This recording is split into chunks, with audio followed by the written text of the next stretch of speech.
2004, foi criado o movimento Escola Sem Partido, que se descreve como uma iniciativa conjunta de estudantes e pais preocupados com o grau de contaminação político-ideológica das escolas brasileiras. Mas foi a partir de 2015 que o movimento começou a provocar polêmica, desde que câmaras municipais, assembleias legislativas e o Congresso Nacional começaram a debater projetos de lei inspirados no grupo. O Senado chegou a abrir uma consulta pública para saber a opinião da população sobre a proposta. E você, o que acha da ideia de uma escola sem partido? Ela seria a garantia de uma educação apartidária ou seria uma lei da mordaça para os professores? Saiba mais sobre esse assunto agora no Câmara em Pauta. E hoje, para conversar sobre esse tema, nós recebemos a professora doutora da Unifesp, Márcia Giacomini, Departamento de Educação da Unifesp. É um prazer recebê-la aqui, doutora. Prazer é meu. Muito obrigada pelo convite. Também recebemos o Tiago Cortez, que é sociólogo e integrante do movimento Escola Sem Partido. Também é um prazer recebê-lo aqui na TV Câmara. Obrigado pela oportunidade. Tiago, eu queria começar por você e ouvir de você exatamente quais são os princípios e também os pontos mais relevantes do movimento Escola Sem Partido, do qual você faz parte. Certo. Então, dando um breve histórico assim, do movimento, esse movimento começou em 2004, 2003, 2004, com o Dr. Miguel Najib, que é de Mogi das Cruzes, a cidade aqui próxima, inclusive, quando ele testemunhou em família uma questão que foi levada pela sua filha, de doutrinação em sala de aula. Ele achou um pouco absurda a situação, foi até o colégio, mobilizou alguns pais e foi foi gerando uma reação em cadeia, foi ganhando força. E hoje, mais de 10 anos depois, 12 anos depois, o movimento está presente em várias capitais, em vários estados do país. Está ganhando uma força muito grande, uma repercussão na mídia. Acho que justamente pelo fato, Renata, de que essa questão do assédio ideológico em sala de aula é uma questão nacional, é um problema nacional que a gente deve discutir com muito cuidado, com muita racionalidade, ponderando o que pode ser feito de fato para proteger os estudantes do assédio ideológico, preservando os direitos do professor, de liberdade de ensinar, de liberdade de cátedra e buscando esse equilíbrio, né, entre o que o aluno, a liberdade de aprender do aluno e a liberdade de ensinar do professor. O que a gente quer apenas, basicamente, dar uma resposta a esses estudantes secundaristas, universitários, que nos mandam depoimentos, relatos de doutrinação em sala de aula, de que o professor faz propaganda partidária em vez de dar aula, esse tipo de situação. Então, basicamente, o movimento tem um projeto de lei, que acho que a gente vai discutir aqui, né?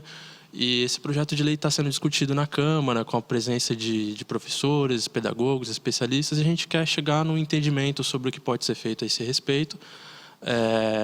Sempre pensando na perspectiva, Renata, que no fim das contas o estudante é a parte mais vulnerável dessa relação, né, entre professor e estudante, e que merece uma proteção, uma resposta para essa situação. Professora, o movimento Escola Sem Partido ganhou bastante visibilidade e tem gerado bastante crítica, especialmente com relação aos professores, né? Os professores têm sido bastante contrários ao projeto. Eu queria que a senhora falasse um pouquinho qual que é a visão da senhora com relação ao movimento Escola Sem Partido. Realmente, o movimento ganhou bastante destaque no último período, acho que inclusive dentro do contexto que nós estamos vivendo. É um movimento que tem mais de 10 anos e só agora ele ganhou tamanho destaque na mídia, envolvimento das pessoas no debate, o que é bastante importante. Eu gostaria de pautar algumas questões sobre o movimento, mais especificamente sobre o próprio projeto de lei. Nós temos vários projetos, né? Tem o projeto que está na Câmara, o projeto que está no Senado, e depois tem uma série de projetos em câmaras, em assembleias estaduais, em câmaras de vereadores e tal. E nesse sentido, uma pergunta que acho que é importante a gente fazer é: qual o significado desse movimento e o que significa a aprovação, por exemplo, desses projetos? Então, a primeira questão que me chama a atenção é que no projeto que está no Senado, do senador Magno Malta, entre os princípios do artigo 2º do projeto, está lá a neutralidade política, ideológica, religiosa. E aí vem uma pergunta. E no mesmo projeto está a pluralidade de ideias, uma coisa extremamente importante que já está na nossa LDB, portanto, não é uma novidade. O que significa neutralidade para o movimento sem partido, para o movimento Escola Sem Partido, ou o que significa a neutralidade nesse projeto de lei? É possível a neutralidade em se tratando de pessoas, da educação de pessoas? O que é ser neutro? É não ter posição? É não tomar partido em relação às coisas que acontecem na vida? No nosso cotidiano, nós tomamos decisões embasadas nos nossos valores, nas nossas vontades. Nós tomamos decisão de manhã, quando acordamos, escolhemos uma roupa e não outra para vestir. E é uma decisão embasada em valor, em vontade e tal. Então, em se tratando de pessoas, de homens, de seres humanos, me parece que a neutralidade tem um problema. E dentro do próprio projeto, e aí eu estou querendo destacar certas inconsistências que tem o projeto, que é como eu falo em neutralidade e, ao mesmo tempo, em pluralidade de ideias.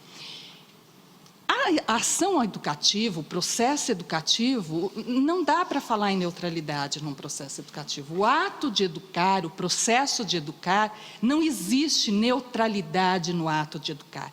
Quando os pais educam seus filhos, eles educam com base numa questão moral, numa questão ética, em princípios, em forma de conceber o mundo, a vida. Portanto, não tem neutralidade nesse processo. O processo que as crianças, os adolescentes, os jovens vivem no seu cotidiano, nas relações sociais, nas relações sociais, inclusive pela internet, ela está permeada por valores, ela está permeada por formas de pensar a vida, por forma de conceber o mundo, por forma de conceber a política. Portanto, acho que precisaria discutir um pouco, o movimento precisaria explicar um pouco melhor o que é essa questão da neutralidade, porque me parece que por trás desta palavra, neutralidade, que pode aparecer para a população, para as pessoas, para os pais, para as mães, para os estudantes das escolas, algo muito interessante. Nossa, olha, então a escola não toma partido, ela é neutra. Se esconde por trás disso, no próprio projeto, uma forma de conceber as coisas, uma ideologia. Ou seja, o movimento Escola Sem Partido, ele tem uma ideologia. Portanto, ele toma partido em relação às coisas que estão colocadas, em relação à concepção de mundo, em relação à religião, em relação à política, em relação a tudo. E por último, me parece um equívoco também do movimento achar que a escola está doutrinando. Tá? Nós podemos ter um exemplo aqui, outro ali, de situação que o professor possa ter cometido um equívoco na forma de colocar as coisas. Mas achar que a escola está doutrinando, me parece uma coisa bastante equivocada, até porque na escola nós temos uma pluralidade de ideias, de concepções, de forma de conceber as coisas, de explicar os conteúdos, de se colocar posições. A escola, ela por si só, ela não deve tomar partido, porque ela é uma instituição pública. Portanto, a escola não tem um partido, mas as pessoas que estão nela, os estudantes, os professores, os gestores, os pais que participam dessa comunidade, evidentemente que têm posições políticas e ideológicas e, por vezes, inclusive, políticas partidárias. Agora, a escola, enquanto instituição, e isso já está na LDB, isso já está na Constituição. Nós não precisamos de uma mudança na LDB para que se garanta na escola a pluralidade de ideias e de concepções. Isso já está previsto na LDB. Escutar um pouquinho, Tiago, com relação a essa questão da neutralidade, que é prevista, acho que em praticamente todos os projetos de lei que envolvem o movimento Escola Sem Partido. A neutralidade na prática, como que isso funcionaria no cotidiano de uma sala de aula? O movimento pensa em como isso seria aplicado? Porque falando assim parece um conceito de fato meio abstrato. Sim, é verdade. Primeiro, eu quero pedir desculpa, eu não cumprimentei a professora. Desculpa, professora, é um prazer estar aqui com a senhora. O nervosismo, gente, de estar aqui. Bom, sobre essa questão da neutralidade, eu concordo com a professora. Óbvio, não tem um professor neutro, um promotor neutro, um juiz neutro. Não existe essa neutralidade a nível pessoal. Agora, eu acho que é preciso buscar essa neutralidade no nível institucional, né? E o que o movimento pede, o que o movimento demanda, é uma espécie de esforço metodológico para que haja essa neutralidade na medida do possível. É claro que a neutralidade plena, a neutralidade absoluta é uma utopia. Não existe isso, esse tipo de neutralidade. Mas tampouco existe, por exemplo, a igualdade absoluta. Mas não é por isso que a gente vai deixar de buscar a igualdade, nem deixar de buscar a liberdade e outros valores que são importantes, que são caros a todos nós.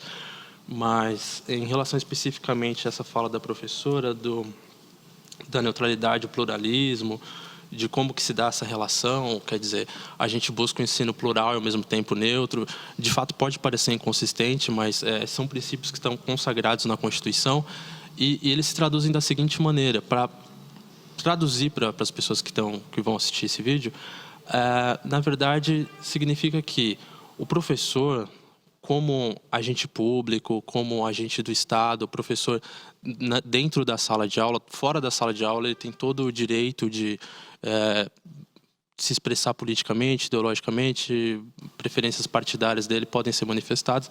No interior da escola, na sala de aula, o que se espera do professor é neutralidade no seguinte sentido, que o aluno, que o estudante que esteja em sala de aula, independente da crença dele, se ele é evangélico, se ele é católico, se ele é petista, se ele é tucano, se ele é conservador, se ele é social-democrata, que o professor não o persiga ou prejudique ou constranja por causa das suas crenças.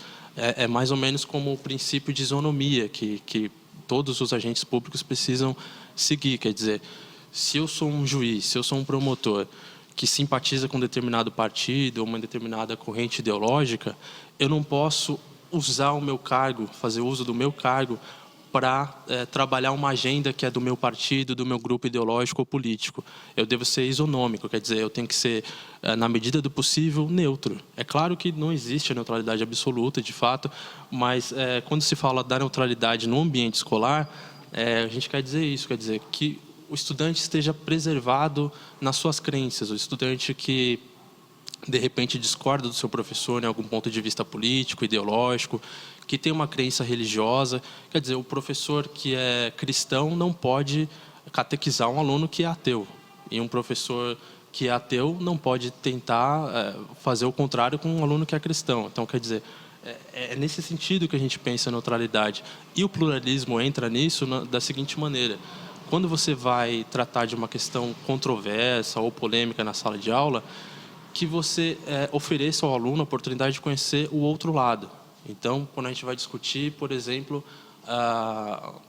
uma questão econômica muito complicada, como a crise de 1929, e tem várias interpretações possíveis sobre o que foi a crise de 1929, que o estudante seja dado o direito de conhecer essas interpretações, de entender os diferentes lados da moeda e aí tirar suas próprias conclusões. Então, nesse sentido, o ensino plural significa apenas incluir, acrescentar no ambiente escolar aquilo que pode ser útil para o estudante formar as suas próprias posições.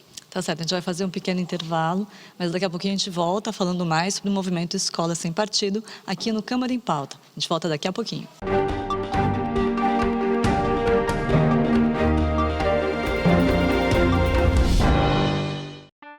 A dengue é transmitida pela fêmea do mosquito Aedes aegypti e a principal forma de prevenção é não deixar acumular água parada. A gente precisa tomar cuidado especificamente com pneus, então se tiver algum pneu, mantê-lo coberto em um local seco e de preferência com uma lona, se a gente não conseguir cobrir, as questões das calhas, que devem ser vistoriadas no mínimo a cada 15 dias, a caixa d'água, tanto a caixa d'água ligada ao abastecimento, quanto a caixa d'água que às vezes fica como um depósito. É importante também não esquecer das garrafas, que devem estar com a boca para baixo, os vasos de planta também, que a gente deve, se possível, eliminar os pratinhos, mas se não for possível fazer a eliminação dos pratinhos, que coloque terra ou areia até o limite da linha de água, para evitar que acumule ali água também. O importante são os materiais inservíveis, como copos plásticos, latinhas, garrafas pequenas, tampinhas de garrafa. Tudo isso, se a gente não tem uso, a gente deve colocar dentro de um saco, fechar esse saco e colocar para a coleta pública. A importância dos bebedouros de animais, porque às vezes a gente não troca água, a gente simplesmente coloca mais água nesse bebedouro. Então a gente deve também, a cada 2, 3 dias, para o bem do nosso animal e até para evitar a proliferação do Aedes aegypti, tirar a água, passar uma escova e encher novamente esses bebedouros de água. A gente sabe que 80% dos criadouros da dengue estão nas residências, mas se há um terreno baldio, uma praça ou uma rua com grande acúmulo de lixo, entulho, também é mais um local para ter a proliferação do mosquito.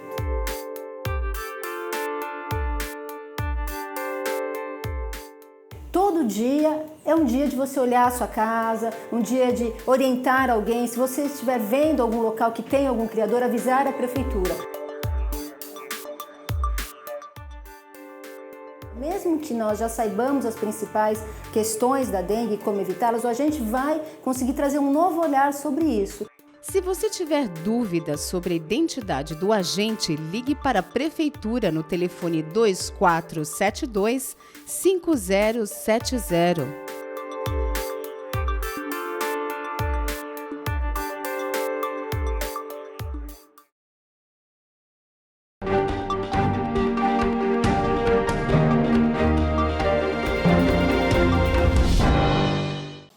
Voltamos com o Câmara em Pauta, hoje falando sobre o movimento Escola Sem Partido, que é um movimento que já tem alguns anos e recentemente diversos projetos, tanto projetos na Câmara dos Deputados, no Senado, mas também diversos municípios tentaram aplicar alguns conceitos do movimento Sem Partido e no legislativo, né, tentar transformar isso em projetos de lei. Tiago, com relação a isso, alguns conceitos que são muito fortes no movimento Escola Sem Partido, como esse da neutralidade que a gente discutia no primeiro bloco, o próprio pluralismo, eles já estão presentes na Constituição. Inclusive, algumas entrevistas de integrantes do movimento, vocês destacam que, na verdade, o projeto ele enfatiza pontos que já estão na Constituição com relação à educação, mas o movimento sente que esses conceitos eles não são aplicados em prática, eles são desrespeitados. Esse é o mote do movimento? Então, de fato, tudo que a gente coloca aqui no nosso anteprojeto de lei federal, estou com ele na minha frente, inclusive, esses princípios já estão consagrados mesmo na Constituição de 88, que a professora se referiu, a neutralidade do Estado, a neutralidade política, ideológica e religiosa, o pluralismo de ideias no ambiente acadêmico, a liberdade de aprender e de ensinar. Bom, vários princípios que estão aqui elencados já existem, estão consagrados na Constituição. Por que o Escola Sem Partido sentiu, então, necessidade de fazer um projeto de lei? Acho que essa é a grande questão. A gente sentiu necessidade de fazer um projeto de lei justamente para permitir que os alunos, que os estudantes, tenham conhecimento do que diz a Constituição, tenham acesso aos seus direitos constitucionais. Então, o que a gente propõe nesse projeto de lei, o que a gente acrescenta para além daquilo que a Constituição já está dizendo, é a proposta de afixação nas salas de aula, nas escolas, nas universidades, de um cartaz onde constam os direitos dos alunos, os deveres dos professores, para que haja uma conscientização da comunidade acadêmica, da comunidade estudantil, a respeito dos direitos e deveres que, de fato, já estão consagrados na Constituição. Há também um sistema de fiscalização. Não necessariamente. O movimento, o Escola Sem Partido, ele oferece um apoio para os pais que sentem que seus filhos, de alguma forma, foram prejudicados ou perseguidos ou constrangidos. A gente oferece um suporte no sentido de uma notificação extrajudicial, esse tipo de ação. Mas em relação ao anteprojeto de lei federal, especificamente aqui, o anteprojeto federal 9.394, a gente está apenas pedindo a fixação do cartaz em sala de aula. Professora, com relação a esse projeto de lei especificamente, a senhora acredita que, de fato, essas acusações também do movimento que os professores fazem a doutrinação, a senhora acredita que isso é uma realidade? Os professores não estão preparados para lidar com diferentes crenças, com diferentes concepções ideológicas? Como é que a senhora analisa hoje o sistema de ensino? Renata, eu não acredito. Acho que nós não temos sequer dados da realidade, pesquisas que indiquem que hoje existe uma doutrinação nas escolas em função de uma crença, em função de uma ideologia específica. Isso que o Tiago falou, que o movimento Escola Sem Partido pretende, se for isso já está garantido. Porque se um professor entra em sala de aula e faz campanha para o seu partido, nós temos mecanismos para que esse professor seja chamado a atenção na própria escola, na diretoria de ensino, enfim, nós já temos mecanismos para isso. Tá? Eu acho que às vezes se considera, parece que os estudantes eles são extremamente passivos, que eles não questionam, que eles imagina um professor chegando na sala de aula um dia após outro, uma aula após outra, fazendo propaganda do seu partido ou da sua religião. Nossa, não dura uma semana isso, que os alunos certamente se levantarão, os estudantes se levantarão sobre isso. Mas eu queria falar sobre algumas questões, e pegando aí a questão de afixar cartazes.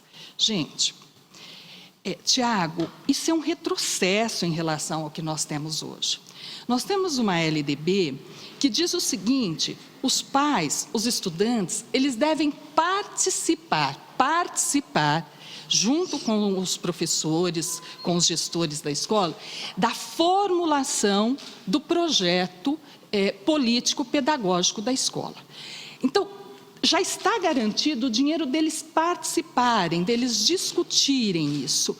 E o movimento está propondo que seja fixado cartazes dizendo que a escola vai ensinar tal coisa e como ela vai ensinar.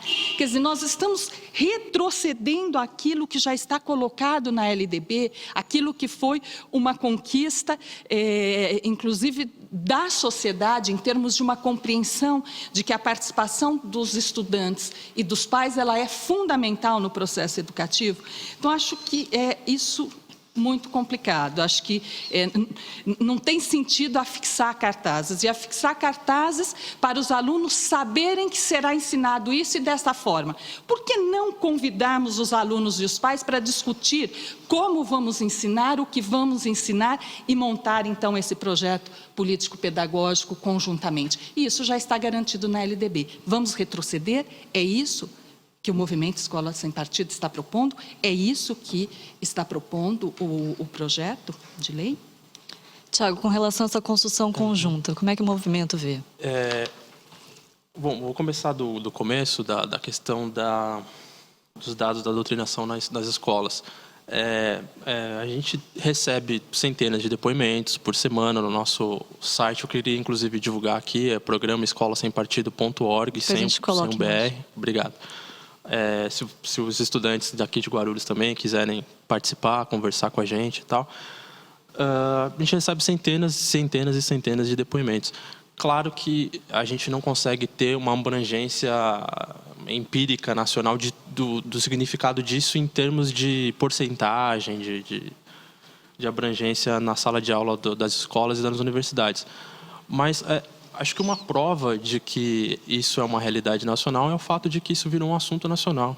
Quer dizer, o Escola Sem Partido é um movimento formado e a partir de pessoas comuns, de estudantes, de pais de alunos e tal. É um movimento social, de fato, de baixo para cima. Então, o fato da gente ter conseguido transformar isso numa pauta nacional é porque já era um problema nacional, né? Os pais já estavam realmente ansiosos em relação a essa questão, os estudantes já se sentiam coagidos em muitas situações em sala de aula. Então, essa de fato é uma realidade nacional. O que a gente não pode muitas vezes é negar que existe a realidade, porque não temos ainda a abordagem científica completa, todos os dados. Só para dar um exemplo, assim, uma analogia, quando se começou a discutir, por exemplo, a questão do assédio moral nas empresas, não havia dados de assédio moral nas empresas. A gente não sabia exatamente quantas pessoas se sentiam assediadas moralmente nas empresas. Mas isso não quer dizer que não havia assédio moral nas empresas. Havia assédio moral nas empresas, há assédio moral no serviço público, em todo lugar. O fato de a gente não ter todos os dados não significa que a gente pode ignorar essa realidade. Essa realidade existe. A segunda questão é da fixação dos cartazes e a participação da comunidade. Bom, eu acho que é muito pelo contrário, Renata. Quer dizer, a gente quer justamente que os pais participem mais do ambiente escolar. Essa questão que a professora falou de fato, é preciso que os pais estejam mais próximos da escola. Isso ajudaria bastante. E eu acho que a fixação dos cartazes, ela vem justamente para ajudar, para contribuir. Porque a partir do momento que o estudante souber quais são os seus direitos, quais são os deveres do professor, como se dá essa relação em sala de aula, quer dizer, há uma conscientização sobre a própria finalidade do ato de ensinar, a própria finalidade do ato dele estar ali aprendendo para que ele está ali. Então, o projeto ajuda o estudante a se conscientizar a esse respeito, né? E de forma nenhuma vem negar a participação dos pais, acho que apenas contribui, né? Tanto que, só para acrescentar, o movimento tem uma contribuição enorme dos pais e dos alunos.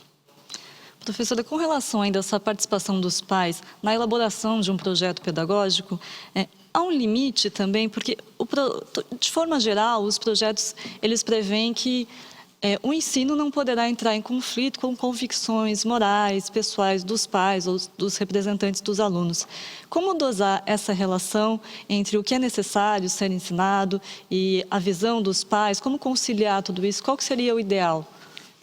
Então, Renata, a nossa LDB também diz lá no artigo 27 que o ensino deve se pautar por valores fundamentais ao interesse social, aos direitos e deveres dos cidadãos, do respeito ao bem comum e à ordem democrática. Veja que aqui nós temos um princípio que pode guiar a forma como a escola se organiza para a discussão do conhecimento produzido e sistematizado pela humanidade, que é uma das funções da escola. Como a escola vai discutir os temas polêmicos? Porque os temas polêmicos, eles não são produzidos pela escola, eles são produzidos pela realidade. E eles vêm para a escola, à medida que fazem parte da vida cotidiana das pessoas, à medida que esses temas estão na mídia, que estão nas redes sociais, eles vêm para a escola. Como a escola se organiza para discutir isso de uma forma em que as diferentes posições estejam colocadas? Primeiro, se nós temos uma escola em que os pais participam, em que os alunos participam, são sujeitos desse processo, essas diferentes posições já estarão colocadas. Então, a posição do professor será uma entre as várias posições ali colocadas. Evidentemente que o professor tem vamos dizer, um papel importante nisso, porque em relação aos alunos, ele, teoricamente, tem mais conhecimento a respeito de uma série de conteúdos, porque ele se formou acerca daqueles conteúdos, fez uma faculdade para poder ensinar aqueles conteúdos. Mas esta questão ela pode ser decidida no marco da escola, porque da forma como o projeto coloca, é o professor que decide isso. E nós vamos cair no mesmo problema que o projeto diz combater, que é você ter um único posicionamento. E aí me parece que esse projeto caminha, o projeto caminha para uma situação muito complicada. Porque é verdade, Tiago, isso tomou conta do debate nacional, das discussões em nível nacional. Agora, não me parece que isso está posto porque a população brasileira, os pais e os estudantes das escolas brasileiras perceberam que a escola estava ensinando uma única ideologia ou ensinando de uma única forma. Me parece que isso acontece num momento em que questões relacionadas às desigualdades sociais, à discriminação entre os sexos, a questão de gênero, tanto é que esta questão de gênero virou uma coisa super debatida nos planos... Gerou uma polêmica imensa nos planos municipais de educação. Então, e essas questões vieram para a escola a partir de uma demanda social. O preconceito de cor, e entre muitos outros. No momento em que estas questões começam a serem debatidas pela escola de uma forma diferente do que historicamente foi, com outras compreensões, com outras interpretações. Então, o que me parece é que o movimento sem partido e esse projeto de lei, eles estão combatendo não o fato de existir uma única forma de ensinar ou uma única ideologia na escola. Mas eles estão combatendo algumas ideologias que se fazem presentes na escola hoje e que eles não concordam, que estão relacionadas a essas questões que eu acabei de levantar. Então, o que me parece que por trás desse projeto, o que tem não é, olha, nós precisamos garantir a pluralidade na escola. Nós precisamos garantir que na escola não se discuta da forma como está sendo discutido e que historicamente nunca foi discutido, tá? Estas questões que eu elenquei aqui, uma forma de conceber por que existem desigualdades sociais, por que alguns são ricos, muito ricos, e a maioria da população brasileira é pobre. A escola precisa discutir isso, tem várias compreensões sobre isso, que sejam colocadas todas as compreensões sobre isso. Acontece que, ultimamente, nós estamos discutindo mais isso, nós estamos discutindo mais que as mulheres devem ter os mesmos direitos que os homens. A escola está debatendo mais isso. A posição de que as mulheres devem ter os mesmos direitos que os homens, ela se fortaleceu no último período e me parece que o que está se combatendo aqui são estas posições que também se fortaleceram e que é fundamental que elas se fortaleçam. E a última coisa que eu queria falar é que muitas vezes essas pautas são vinculadas à direita ou à esquerda, posições de direita ou posições de esquerda. Isso me parece também muito complicado, porque a igualdade entre mulheres e homens, entre os sexos, pode ser que a esquerda defenda mais isso, mas não podemos compreender isso como uma pauta de esquerda. É lamentável que os setores de direita não defendam isso, mas esta é uma pauta fundamental. O combate à desigualdade social... Bom, pode ser que a esquerda defenda mais o combate à desigualdade social. Lamentável que a direita não queira combater a desigualdade social, porque a desigualdade social é um problema, inclusive um problema para os mais de 50 milhões de estudantes das escolas públicas desse país. Tiago, nosso tempo está estourando nesse bloco, mas no próximo bloco eu queria ouvir a sua opinião com relação a se a escola sem partido acaba restringindo, de fato, o debate de questões importantes como essa nas escolas. Mas a gente fala depois do intervalo, a gente volta daqui a pouquinho com mais Câmara em Pauta.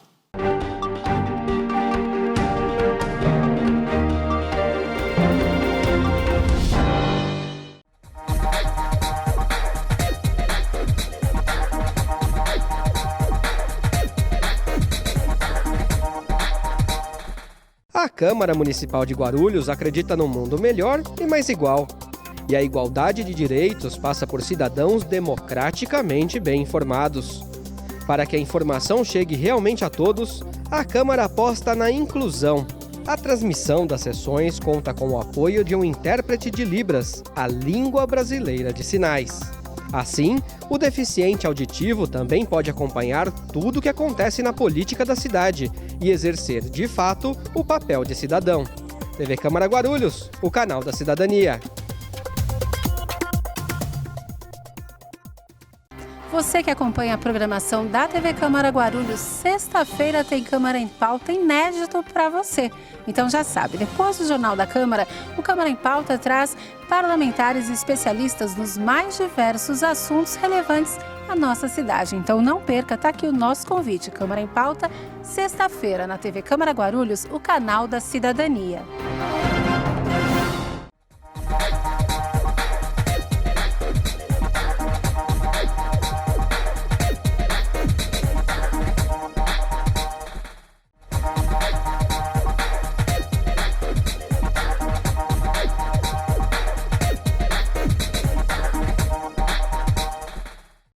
O ESIC, Portal da Transparência, abre as contas da Câmara para toda a sociedade.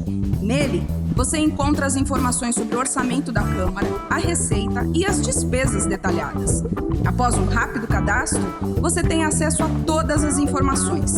E algumas delas você não precisa se cadastrar para acessar. São as informações de interesse coletivo. Mais uma iniciativa da Câmara de Guarulhos para modernizar o Legislativo Municipal. Para saber mais, acesse o site da Câmara, www.câmaraguarulhos.sp.gov.br. Clique no link Portal da Transparência e veja o vídeo de orientação.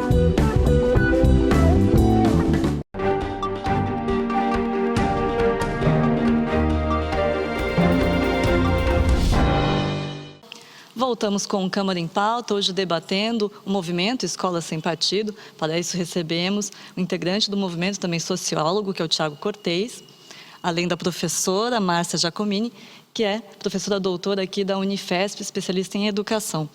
A gente falava nesse último bloco de se um movimento Escola Sem Partido, se os projetos que vêm do movimento acabam restringindo o debate.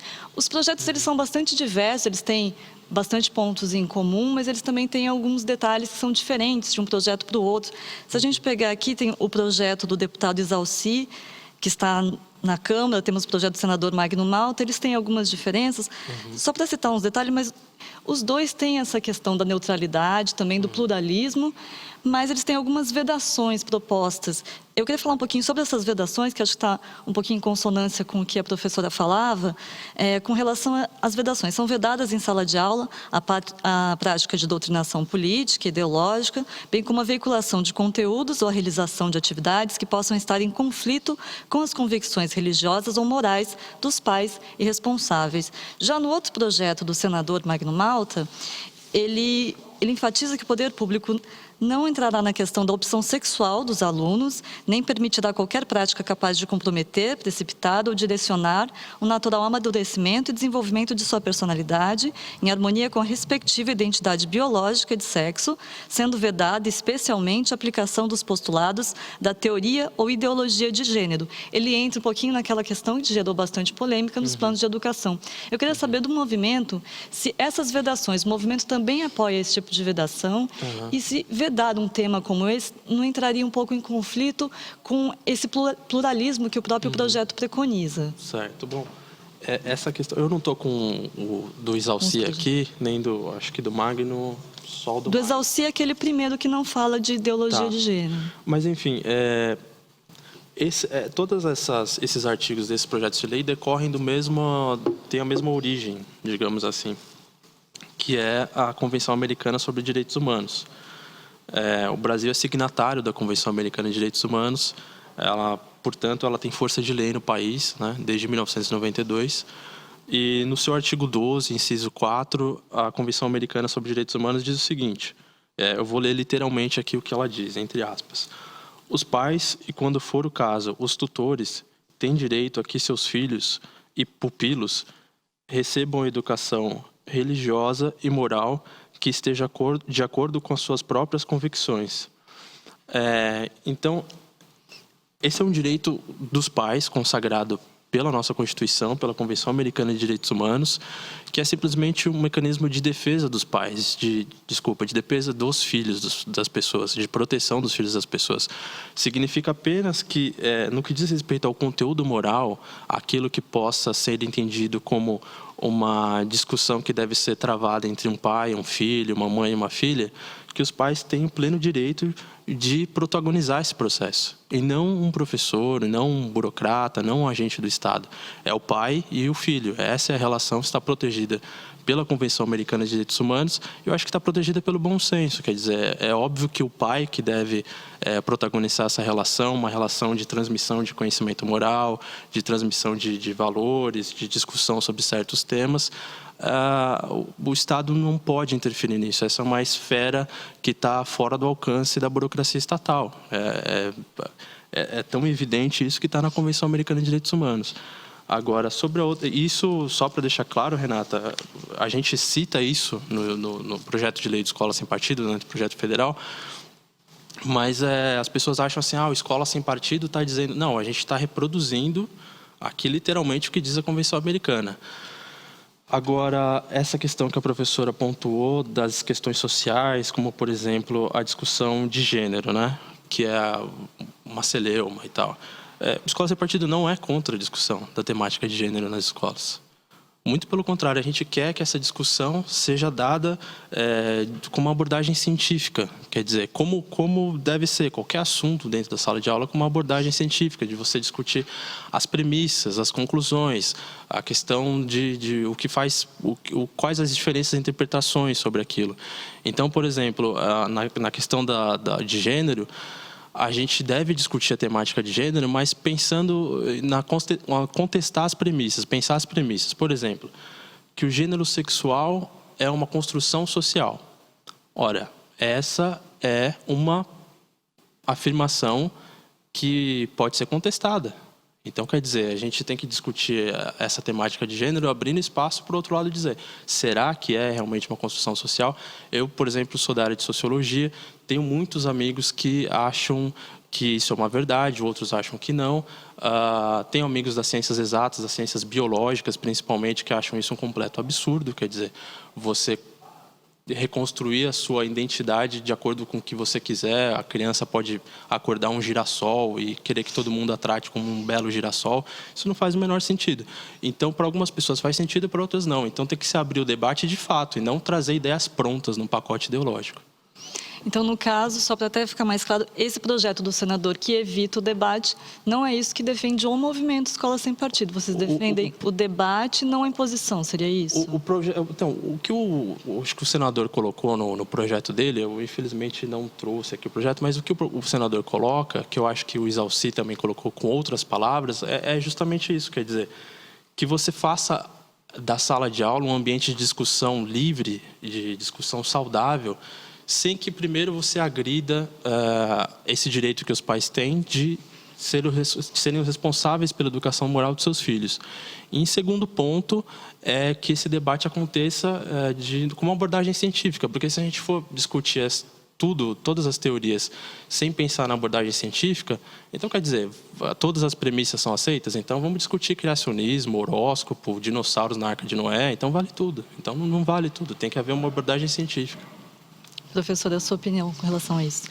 Tiago, se essa é a questão, insisto que não precisamos aprovar esse projeto, porque já está garantido na Constituição e na LDB que as várias posições sejam apresentadas na escola e elas já são apresentadas na escola.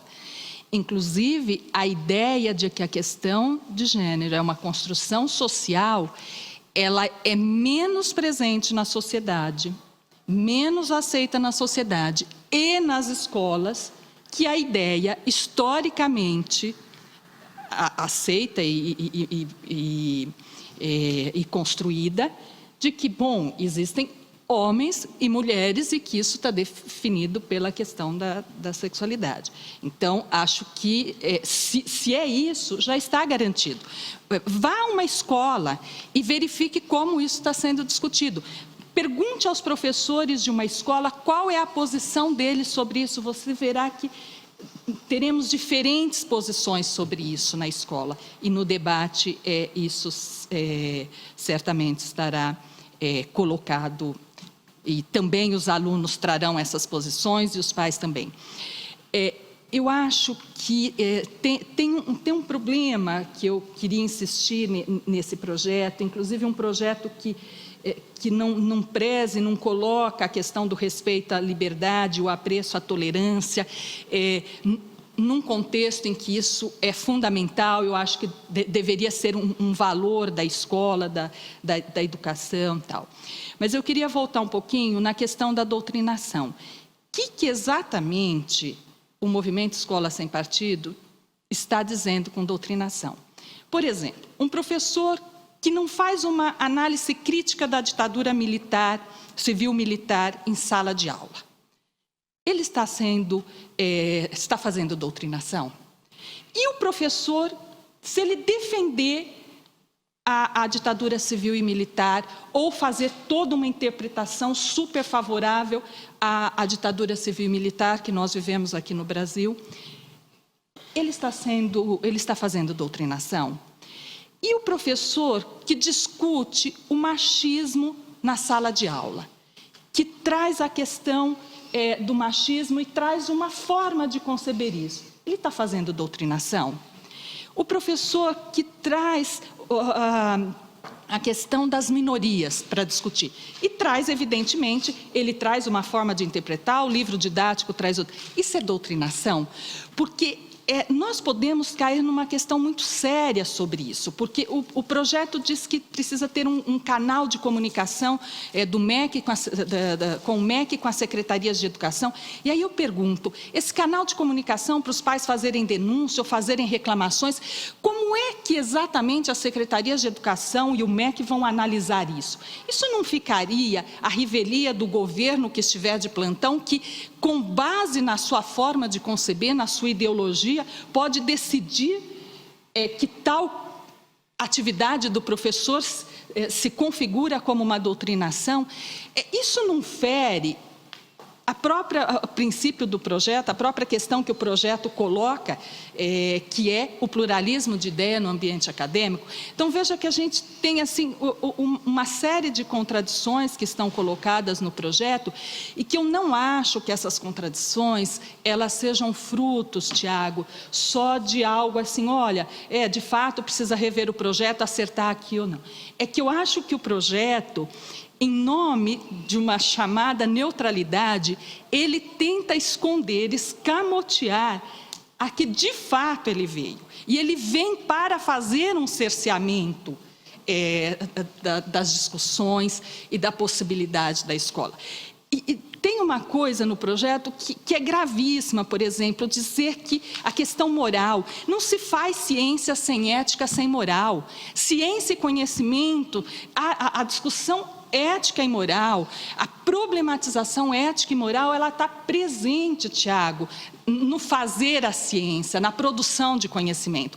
Se nós retirarmos, como propõe o projeto, tirarmos a discussão moral da escola, isso está resolvido desde a Grécia, ou seja, não é verdade que moral é uma coisa vinculada só à religião. Quem não tem religião não tem moral, é amoral. O que é isso? Isso é algo que a produção de conhecimento, que a ciência já superou há muito tempo.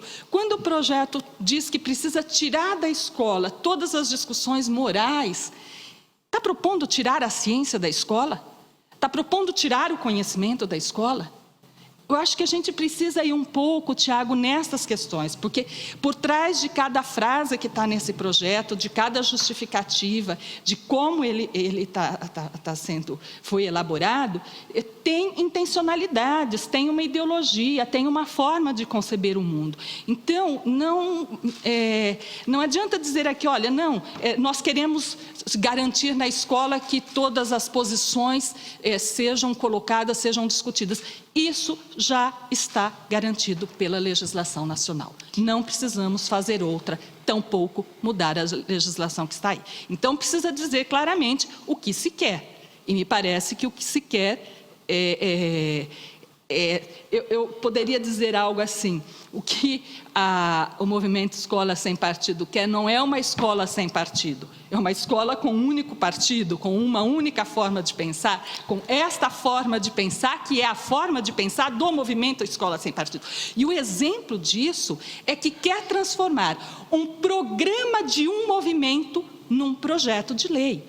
O programa do movimento Escola Sem Partido está sendo proposto a que seja transformado em lei de diretrizes e bases da educação nacional. Isso é muito grave. Tiago, queria ouvir a sua opinião com relação a essas afirmações de que há uma ideologia no movimento. Bom, primeiro, existe uma concepção ideológica que nos orienta mesmo quando nós estamos dormindo. Né? Então, de fato. Agora, é preciso analisar o seguinte também. Por exemplo, a Constituição de 88 é um documento ideológico. Quer dizer, o constituinte que estava lá para votar em 88, ele tinha a sua própria formação ideológica e fez escolhas ideológicas. O fato da nossa Constituição fazer uma escolha pela liberdade de crença, pela liberdade de consciência, fazer uma escolha pela alternância de poder, são escolhas ideológicas. Outros regimes não fizeram essa escolha. Em Cuba, essa escolha não foi feita. Existe outra escolha que foi feita. Na Venezuela, outra escolha foi feita. Então, são escolhas ideológicas. A mesma Constituição é um documento ideológico. Ali existem escolhas ideológicas que foram as escolhas dos constituintes, quer dizer, dos parlamentares que, na época, aprovaram o texto da Constituição. Então, não tem como fazer qualquer tipo de escolha esperando que não vai haver ali uma concepção ideológica. Agora, no projeto de lei, a gente justamente aplica uma concepção que é a concepção da Constituição. Então, a gente não está inventando uma concepção nossa. Não existe aqui uma concepção de sociedade do Escola Sem Partido. A gente tem uma concepção de educação, e a nossa concepção de educação está em plena harmonia com a Constituição, decorre dos princípios da Constituição. Agora, em relação a essa questão a professora falou da análise crítica das questões em sala de aula, que muita gente fala do pensamento crítico e etc. Essa é uma questão importante, porque se a gente parar para pensar, por exemplo, a questão do racismo. Você muitas vezes entrega um pacote em sala de aula que eu chamo de lógica da Walt Disney. Quer dizer, de um lado existem os caras bons, do outro lado existem os caras maus. Ao estudante não é dado o direito de escolher, de pensar esses são os caras bons, esses são os caras maus, ou existe uma escala de cinza enorme, não é preto no branco. Né? Por exemplo, aqui eu falei por acaso aqui da questão do racismo, só para citar. Não está presente em nenhum livro didático. Eu participei de um debate com outra professora, questionei, ela não soube responder. Ela falou, não, os negros são tratados como seres inferiores nos livros didáticos. Ela não soube me precisar qual livro. Mas em todos os livros didáticos que a gente tem, o Zumbi dos Palmares é consagrado como um herói absoluto e inquestionável do movimento negro. Bom, o Zumbi era um senhor de escravos. Quando isso vai ser discutido em sala de aula? Tem outras coisas aqui dos livros didáticos, por exemplo. Eu não sei se é possível mostrar imagens aqui, a gente consegue mostrar. Eu acho que a gente não vai conseguir chegar exatamente, mas a gente pode inserir depois também. Vou citar aqui para as pessoas em casa pesquisarem, depois quiserem saber. A coleção Nova História Crítica do Ensino Médio. Ela tem uma imagem aqui, bom, vocês não vão conseguir ver, mas só para ilustrar. A gente tenta fazer uma imagem depois e a gente insere. Tem uma imagem do segundo avião atingindo as Torres Gêmeas no 11 de setembro. E essa imagem é acompanhada da seguinte legenda. O avião terrorista ataca uma das Torres Gêmeas em Nova York. Milhares de inocentes foram assassinados. Ação típica da extrema-direita. Neste caso, do conservadorismo antimodernista. Bom, então a gente está aqui num livro didático de história que é distribuído pelos filhos de quem está nos assistindo. Você que está nos assistindo é estudante, você tem esse livro didático, a Nova História Crítica do Ensino Médio. E diz que o 11 de setembro foi uma obra da direita, dos conservadores. Quer dizer, os caras que leem o Olavo de Carvalho pegaram um avião e jogaram lá nas Torres Gêmeas. Cadê a fonte disso? Quer dizer, o Mário Furley Schmidt achou que essa é a coisa da direita, porque ele olhou bem e falou, essa violência é coisa de direita, e colocou lá no livro didático. Onde está o outro lado aqui? E outro exemplo, aqui, esse livro da Nova História Crítica é uma riqueza. Se os pais quiserem conhecer melhor o livro didático dos seus filhos, pesquisem que vocês vão se surpreender.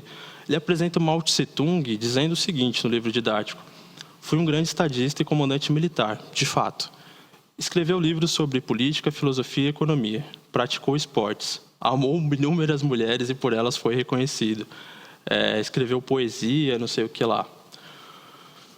Bom, pode ser que ele tenha sido tudo isso, um poeta, um aventureiro, amou inúmeras mulheres, mas existem obras de historiadores chineses, dissidentes, que dizem que Mao Tse-tung abusava de meninas, abusava de mulheres, era um pedófilo, era um estuprador. Mao Tse-tung matou por cerca de 70 milhões de pessoas na China, a Revolução Cultural foi um massacre.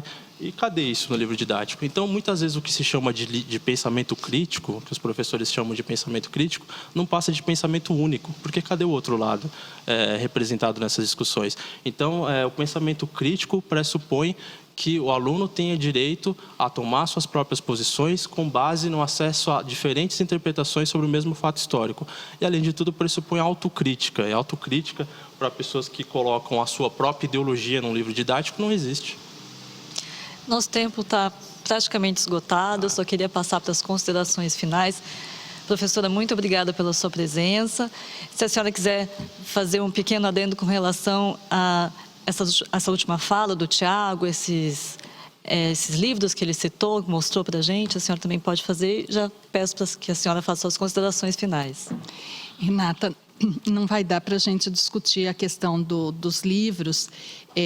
Eu acho que todo livro traz uma forma de compreender. De outro programa para discutir os livros. Traz uma forma de compreender. Nós temos diferentes livros didáticos, diferentes formas de colocar essas questões. Para ser justo, a gente teria que pegar todo o material do PNLD e analisar todo o material e ver se no material do PNLD, eu digo PNLD porque são os livros que chegam nas escolas públicas, se nesses livros tem uma única forma de pensar. Concordo. Tá certo? Isso seria justo. Isso seria justo, porque pegar um livro e dizer, olha, ele está dizendo isso, eu posso pegar outro e dizer, ele está dizendo aquilo. O contrário. Esses livros, inclusive, eles passam por avaliações, tal, não se trata só do autor escreveu, não é porque ele escreveu que vai ser publicado e que vai ser adotado, passa por avaliações de especialistas na área.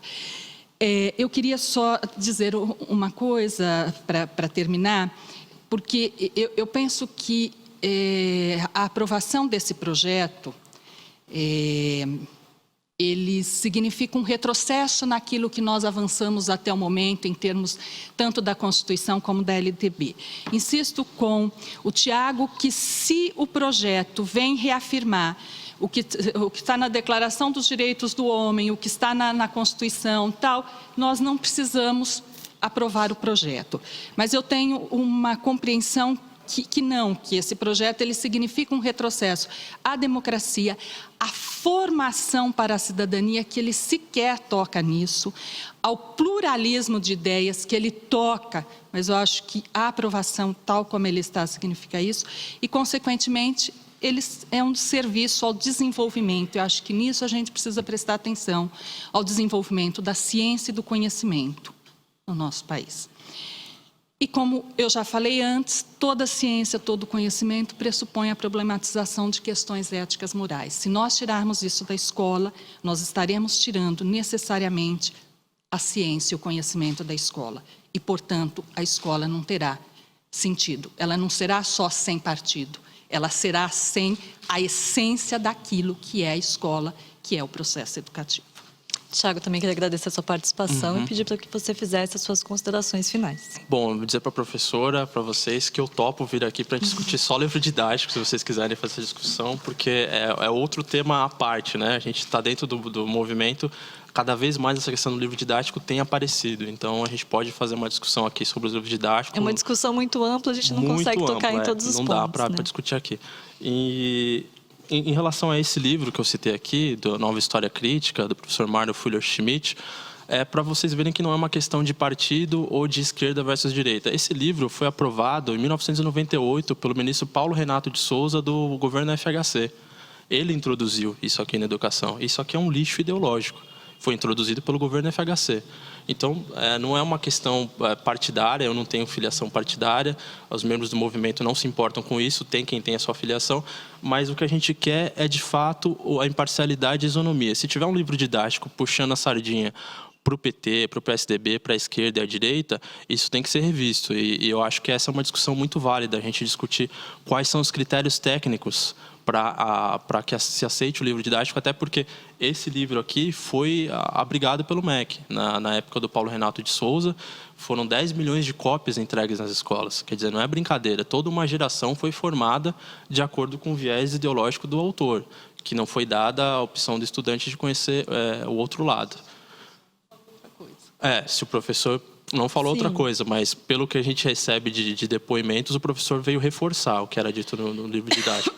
Mas eu agradeço a oportunidade da gente discutir, quero convidar os pais, os estudantes a conhecer melhor o nosso movimento, para além do que é dito na mídia. Às vezes tem muita coisa que é ruído, é distorção, que a gente não está defendendo. Então, programa escolasempartido.org, sem o BR, e vamos continuar essa discussão. Tá certo, muito obrigada. E esse foi o nosso Câmara em Pauta de hoje, discutindo o movimento Escola Sem Partido. Muito obrigada pela sua audiência. A gente se vê no próximo programa. Tchau.